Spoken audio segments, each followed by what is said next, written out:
ఆకాశవాణి ప్రాంతీయ వార్తలు చదువుతున్నది ఎస్ మణి. ముఖ్యాంశాలు. క్షేత్రస్థాయిలో వరద బాధితుల అవసరాలు తీరుస్తున్నామని రాష్ట ముఖ్యమంత్రి నారా చంద్రబాబు నాయుడు పేర్కొన్నారు. వరద ప్రభావిత ప్రాంతాల్లో సహాయక చర్యలు కొనసాగుతున్నాయని కేంద్ర పౌర విమానయాన శాఖ మంత్రి కె రామ్మోహన్ నాయుడు తెలిపారు. కృష్ణానదికి వరద ఉధృతి తగ్గుతోందని రాష్ట జలవనరుల శాఖ మంత్రి నిమ్మల రామానాయుడు వెల్లడించారు. రాష్ట్రంలో 17 కొత్త ప్రభుత్వ వైద్య కళాశాలలను ప్రభుత్వ, ప్రైవేటు భాగస్వామ్య విధానంలో అభివృద్ది చేయనున్నామని వైద్య ఆరోగ్య శాఖ మంత్రి సత్యకుమార్ యాదవ్ తెలిపారు. ఇక వార్తల్లోని వివరాలు. క్షేత్రస్థాయిలో వరద బాధితుల అవసరాలు తీరుస్తున్నామని రాష్ట ముఖ్యమంత్రి నారా చంద్రబాబు నాయుడు తెలిపారు. విజయవాడలోని కలెక్టర్ కార్యాలయంలో ఈ రోజు ఆయన మాట్లాడుతూ వరదల వల్ల ప్రభావితమైన చివరి వ్యక్తి వరకు సహాయం అందించేందుకు చర్యలు తీసుకుంటున్నామని తెలిపారు. ప్రజల సమస్యలు తీర్చేందుకు అన్ని ప్రయత్నాలు చేస్తున్నామని ముఖ్యమంత్రి పేర్కొంటూ మధ్యాహ్నం లంచ్ గాని రాత్రికి డిన్నర్ గాని 3 సార్లు సర్వ్ చేయాలని చెప్పి చాలా క్లియర్ గా పెట్టుకున్నాం.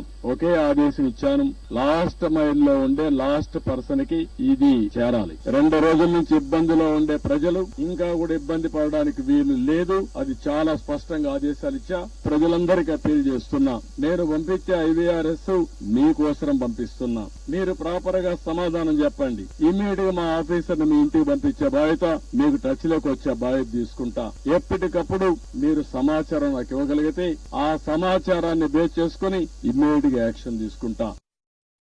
విజయవాడ నగరంలోని వరద ముంపు ప్రాంతాల్లో సహాయక చర్యలు కొనసాగుతున్నాయి. హెలికాప్టర్ల ద్వారా ఆహారాన్ని, త్రాగునీటిని అధికారులు బాధితులకు అందిస్తున్నారు. భారత వాయుసేనకు చెందిన హెలికాప్టర్ల ద్వారా విపత్తు నిర్వహణ బృందాలు ఆహారం, తాగునీరు, మందులను పంపిణీ చేస్తున్నారు. నగరంలోని Singh Nagar, Ambapuram, Vambay colony, Rajarajeswaripeta, milk project తదితర ప్రాంతాల్లో ఆహారాన్ని అందిస్తున్నారు. ఇక మరోవైపు విజయవాడలో వరద క్రమంగా తగ్గుతోంది. యనమల కుదురులోని పలు కాలనీల్లోని ఇళ్లలో చేరిన నీరు తగ్గుముఖం పట్టింది. సింగినగర్లో వరద ప్రభావం తగ్గేందుకు మరింత సమయం పట్టే అవకాశం ఉందని, అలాగే విద్యుత్ పునరుద్దరణకు కూడా మరింత సమయం పట్టే అవకాశం ఉందని అధికారులు తెలిపారు. వరద ప్రభావిత ప్రాంతాల్లో సహాయక చర్యలు కొనసాగుతున్నాయని కేంద్ర పౌర విమానయాన శాఖ మంత్రి కె రామ్మోహన్ నాయుడు తెలిపారు. విజయవాడలోని సింగనగర్ ముంపు ప్రాంతాలను కేంద్ర మంత్రి ఈ రోజు పరిశీలించారు. ఈ సందర్భంగా ఆయన మాట్లాడుతూ సహాయక చర్యల్లో కేంద్ర విపత్తు బృందాలు పనిచేస్తున్నాయని తెలిపారు. డ్రోన్ల ద్వారా వరద ప్రభావిత ప్రాంతాల్లో ఆహారం, తాగునీరు పంపిణీ చేస్తున్నామని కేంద్ర మంత్రి పేర్కొంటూ ప్రజలకి లాస్ట్ మైల్ కనెక్టివిటీ కూడా ఎలా ఇవ్వాలనే ఆలోచనతో డ్రోన్స్ తాలూకు టెక్నాలజీని విపత్తులో యూజ్ చేయడం జరుగుతుంది. ఫుడ్ గానీ, వాటర్ గానీ, మెడిసిన్స్ గానీ వాళ్ళ వరకు చేర్పించడానికి డ్రోన్స్ చక్కగా వినియోగిస్తున్నారు. కేంద్రం నుంచి ఎన్డీఆర్ఎఫ్ టీమ్స్ సుమారు 25 టీమ్స్ కూడా గ్రౌండ్ లెవెల్లో వచ్చి పనిచేస్తున్నాయి. పవర్ బోట్స్ తీసుకొని వచ్చి ఎక్కడికక్కడ ప్రాంతాల్లో కూడా సహాయక కార్యక్రమాల్లో వాళ్ళు కూడా చర్యలు తీసుకుంటున్నారు. దానితో పాటు మనకి 5 హెలికాప్టర్స్ కూడా ఒక 2 నేవీ నుంచి 3 ఎన్డీఆర్ఎఫ్ నుంచి కూడా వచ్చి ఆపరేట్ చేస్తున్నాయి. అన్కనెక్టెడ్ ఏరియాస్ అన్ని కూడా టచ్ చేసే ప్రయత్నం హెలికాప్టర్స్ ద్వారా కూడా చేస్తున్నాయి. వరద ప్రభావిత ప్రాంతాల్లో రహదారులు, భవనాల సంరక్షణ విషయంలో అధికారులు నిత్యం అప్రమత్తంగా ఉండాలని రాష్ట రహదారులు, భవనాల శాఖ మంత్రి బీసీ జనార్దన్ రెడ్డి ఆదేశించారు. అమరావతిలోని రాష్ట సచివాలయంలో వరద వల్ల ప్రభావితమైన కృష్ణా, గుంటూరు, పల్నాడు, పశ్చిమ గోదావరి జిల్లాల అధికారులతో మంత్రి దృశ్య మాధ్యమం ద్వారా సమావేశాన్ని నిర్వహించారు. ఈ సందర్భంగా మంత్రి మాట్లాడుతూ వర్షాల కారణంగా 2000 కిలోమీటర్ల మేర రహదారులు దెబ్బతిన్నాయన్నారు. ఆ రహదారులకు వీలైనంత త్వరగా మరమ్మతులు చేపట్టాలని అధికారులను ఆదేశించారు. ముఖ్యంగా వంతెనలు దెబ్బతిన్న ప్రదేశాల్లో ప్రమాద హెచ్చరిక బోర్డులు వెంటనే ఏర్పాటు చేయాలని మంత్రి సూచించారు. రాష్ట్రంలో 17 కొత్త ప్రభుత్వ వైద్య కళాశాలలను ప్రభుత్వ, ప్రైవేటు భాగస్వామ్య విధానంలో అభివృద్ది చేయడం ద్వారా పెట్టుబడులకు అవకాశం కల్పిస్తున్నామని రాష్ట వైద్య ఆరోగ్య శాఖ మంత్రి సత్యకుమార్ యాదవ్ తెలిపారు. అమెరికా పర్యటనలో భాగంగా ఫ్లోరిడాలోని ఆర్లాండ్లో నిర్వహించిన గుంటూరు, రంగరాయ, సిద్ధార్థ వైద్య కళాశాలల పూర్వ విద్యార్థుల ద్వైవార్షిక సదస్సులో మంత్రి నిన్న పాల్గొన్నారు. ఈ సందర్భంగా ఆయన మాట్లాడుతూ రాష్ట్రంలోని 175 శాసనసభ నియోజకవర్గాల్లో పీపీపీ విధానంలో ఆసుపత్రులను ఏర్పాటు చేయాలని ప్రభుత్వం నిర్ణయించిందని తెలిపారు. రాజధాని ప్రాంతంలో మెగా మెడికల్ సిటీని అభివృద్ది చేస్తామని మంత్రి వివరించారు. ఆకాశవాణి ప్రాంతీయ వార్తలు వింటున్నారు. కృష్ణానదికి వరద ఉధృతి తగ్గుతోందని రాష్ట జలవనరుల శాఖ మంత్రి నిమ్మల రామానాయుడు తెలిపారు.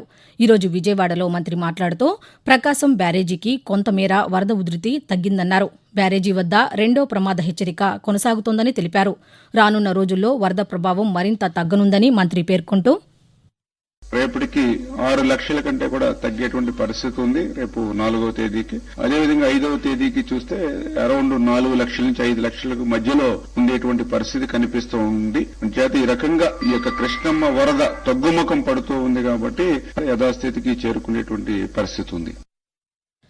విజయవాడ నగరంలోని వరద ముంపు బాధితుల కోసం 75,000 అత్యవసర ఔషధాల కిట్లు పంపిణీ చేస్తున్నామని రాష్ట వైద్య ఆరోగ్య శాఖ తెలిపింది. ఈ కిట్లలో పారాసిటమాల్ మాత్రలు, ఓఆర్ఎస్ ప్యాకెట్లు వంటివి ఉన్నట్లు వైద్య ఆరోగ్య శాఖ ప్రత్యేక ప్రధాన కార్యదర్శి కృష్ణబాబు ఒక ప్రకటనలో తెలిపారు. తొలి విడతగా 10,000 కిట్లను హెలికాప్టర్ల ద్వారా బాధితులకు అందిస్తున్నామని వెల్లడించారు. నగరంలోని వివిధ ప్రాంతాల్లో ఏర్పాటు చేసిన వైద్య శిబిరాల్లోనూ కిట్లు అందుబాటులో ఉంచినట్లు కృష్ణబాబు తెలిపారు. భారీ వర్షాలు, వరదల కారణంగా రాష్ట్రంలో జరిగిన పంట నష్టం అంచనా వేసేందుకు చర్యలు చేపడుతున్నామని రాష్ట వ్యవసాయ శాఖ మంత్రి కె అచ్చెన్నాయుడు తెలిపారు. రాష్ట సచివాలయంలో పంట నష్టం అంచనాలపై వివిధ శాఖల ఉన్నతాధికారులతో మంత్రి సమీక్ష నిర్వహించారు. ఈ సందర్భంగా మంత్రి మాట్లాడుతూ వ్యవసాయ, మత్స్య, పశుసంవర్ధక శాఖల అధికారులు, సిబ్బంది పూర్తిగా అప్రమత్తంగా ఉండాలన్నారు. కృష్ణానది పరివాహక ప్రాంతాల్లో వరద ఉధృతి కొనసాగుతున్నా వ్యవసాయ క్షేత్రాలకు రైతులు వెళ్లకుండా చర్యలు తీసుకోవాలని ఆదేశించారు. నదీ పరివాహక ప్రాంతాల్లో లంక గ్రామాల్లో ఉన్నవారిని తక్షణమే సురక్షిత ప్రాంతాలకు తరలించాలని మంత్రి సూచించారు. కృష్ణానది లంక గ్రామాల ప్రజలందరినీ సురక్షితంగా తరలించేందుకు ప్రభుత్వం చర్యలు చేపడుతోందని రాష్ట బీసీ సంక్షేమ శాఖ మంత్రి సవిత పేర్కొన్నారు. కృష్ణా జిల్లా తోట్లవల్లూరులో వరద ప్రభావిత ప్రాంతాల్లో మంత్రి నిన్న పర్యటించారు. ఈ సందర్భంగా మంత్రి మాట్లాడుతూ లంక గ్రామాల ప్రజలందరినీ సురక్షితంగా ఒడ్డుకు చేర్చే వరకు అధికార యంత్రాంగం పనిచేస్తుందని తెలిపారు. లంకల్లో పంటలు వేసి నష్టపోయిన రైతులను ప్రభుత్వం అన్ని విధాలా ఆదుకుంటుందని చెప్పారు. వరద తీవ్రత తగ్గిన తర్వాత పంట నష్టాన్ని పరిశీలించి పరిహారాన్ని అందిస్తామని మంత్రి పేర్కొన్నారు. పర్యావరణ పరిరక్షణలో విద్యార్థులు భాగస్వామ్యం కావాలని విక్రమసింహపురి విశ్వవిద్యాలయ ఉపకులపతి ఆచార్య విజయ్ భాస్కర్ కోరారు. శ్రీ పొట్టి శ్రీరాములు నెల్లూరు జిల్లా వెంకటాచలంలోని విక్రమసింహపురి విశ్వవిద్యాలయంలో జాతీయ సేవా పథకం ఎన్ఎస్ఎస్ ఆధ్వర్యంలో నిర్వహించిన ఏక్ పేడ్ మాకే నామ్ తల్లి పేరుతో ఒక మొక్క కార్యక్రమంలో ఆయన పాల్గొని మొక్కలు నాటారు. అనంతరం విజయ్ భాస్కర్ మాట్లాడుతూ అమ్మ పేరు మీద ప్రతి ఒక్కరూ ఒక మొక్కను నాటి సంరక్షించాలని తెలిపారు. ప్రధానమంత్రి నరేంద్ర మోదీ పిలుపు మేరకు తల్లి పేరిట మొక్క నాటడం కార్యక్రమాన్ని ప్రతి ఒక్కరూ సామాజిక బాధ్యతగా నిర్వహించాలని కోరారు. మారుమూల గ్రామీణ ప్రాంతాల్లోనూ పౌష్టిక ఆహారం అందించేందుకు చర్యలు తీసుకుంటున్నామని అల్లూరి సీతారామరాజు జిల్లా కలెక్టర్ ఏఎస్ దినేష్ కుమార్ తెలిపారు. నిన్న పాడేరులో నిర్వహించిన జాతీయ పౌష్టికాహార మాసోత్సవ కార్యక్రమంలో కలెక్టర్ పాల్గొని మాట్లాడుతూ ఈ నెల 1వ తేదీ నుంచి 30వ తేదీ వరకు జాతీయ పౌష్టికాహార మాసోత్సవాలను నిర్వహిస్తున్నామన్నారు. అంగన్వాడీ కేంద్రాల ద్వారా పౌష్టికాహార ప్రాధాన్యం, సమస్య నివారణకు కేంద్ర ప్రభుత్వం చేపడుతున్న కార్యక్రమాలు, గర్భవతులు, బాలింతలు తీసుకోవాల్సిన జాగ్రత్తలపై అవగాహన కల్పిస్తున్నామని కలెక్టర్ వివరించారు.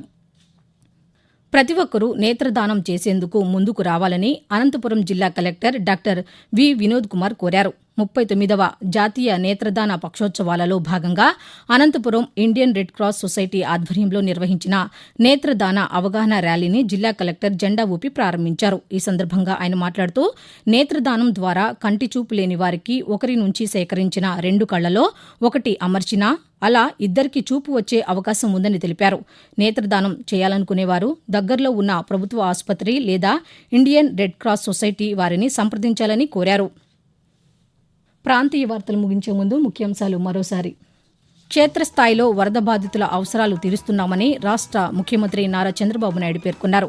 వరద ప్రభావిత ప్రాంతాల్లో సహాయక చర్యలు కొనసాగుతున్నాయని కేంద్ర పౌర విమానయాన శాఖ మంత్రి కె రామ్మోహన్ నాయుడు తెలిపారు.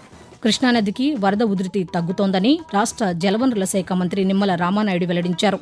రాష్ట్రంలో 17 కొత్త ప్రభుత్వ వైద్య కళాశాలలను ప్రభుత్వ, ప్రైవేటు భాగస్వామ్య విధానంలో అభివృద్ది చేయనున్నామని వైద్య ఆరోగ్య శాఖ మంత్రి సత్యకుమార్ యాదవ్ తెలిపారు.